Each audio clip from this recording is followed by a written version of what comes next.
Hi all, I'm delighted to announce Kingscrusher's Tactics Stacks 2 is available at Chessable.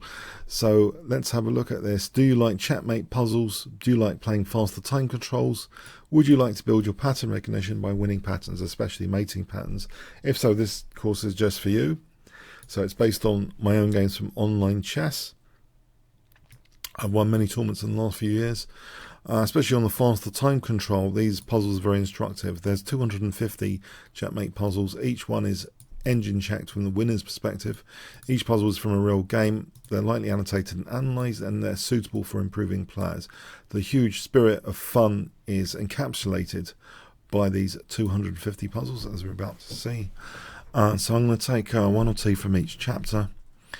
Okay, and you can buy it as a gift. It's on a reduced rate at the moment, introductory offer. So let's click Browse. So the cyclical method, woodpecker method, is ideal. You can revisit these and train your pattern recognition to get better and better. So let's have a look at one or two from each chapter. So here, yeah, this looks as though it's scary. Black's crashing through. So there's a question here, what's the best way of playing it? In fact, here, a forceful way is G takes, rather than anything more elaborate. And we can forcibly drag the king out to play, I believe, with rook h7. And now the nifty queen h3 is very, very good, hitting the king and making way for queen h6, and we have the king checkmated there. So that was a fast execution, really needed, because black was attacking us there. Here, I think this is a classic Greek gift. Because there's no knight on f6, that soft spot is more effective than usual. We can hit that soft spot, and the usual knight and queen or rook and queen combination, drag the king out, and here we can play the move g4 for a checkmate. I've had so many Greek gift wins online, it's unbelievable. It's a fantastic weapon of choice, especially for the faster time controls in my experience. Let's have a look at this supermassive. Here, okay, I think we can step in and not just protect the bishop. And okay, that's pretty desperate. We can actually checkmate the opponent.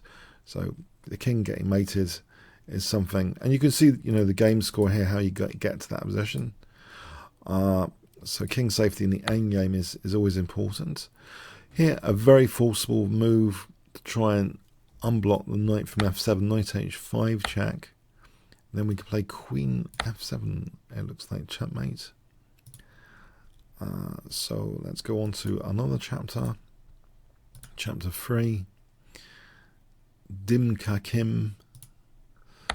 Okay, here, this looks like there's a nice form pawn, the juicy form pawn. I've got my form pawn t-shirt on. I think we can set up a disaster with rook f3. Can you spot why? If I give you 5 seconds to pause the video, what would you play here? A form pawn checkmate pattern, this one. Okay, I hope you get it. Queen takes h6. Important to analyse all the outrageous forcing moves as well as plain vanilla looking ones.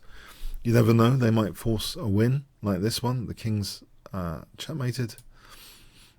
Okay, this one. Okay, this h-file, it seems pretty evident that this is very dangerous. Queen takes h3 again. Look at the queen sacks, sometimes they win. Rook h2, nice coordination of rook and knight there. So let's go on to another chapter.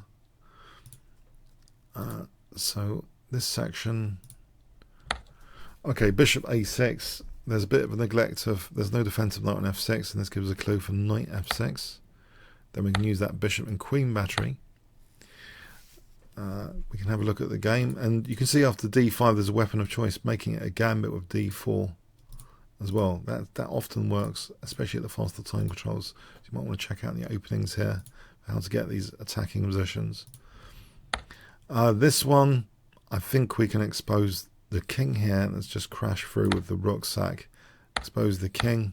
King has got no protection now. In fact, put the king back on that b file for this rook to come in. Then we can coordinate common square b7.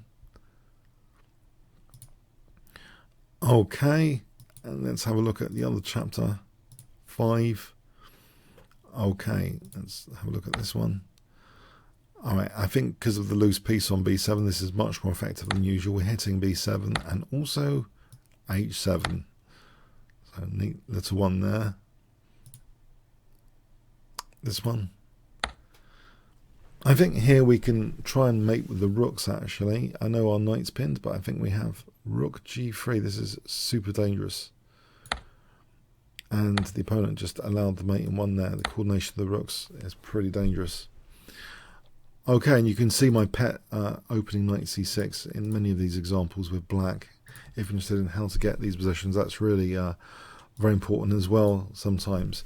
So let's go back to the course overview page. I hope you have a really good time checking this out.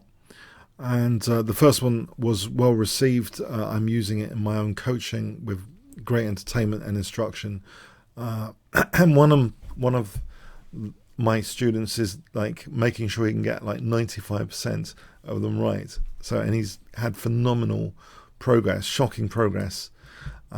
I might talk more about him later in a separate video, but yeah, it's been well received with my own students as well. The first tactics next, and I think this continues that tradition. Okay, hope you check it out. There's the link there, the bit.ly link to check out. Thanks very much.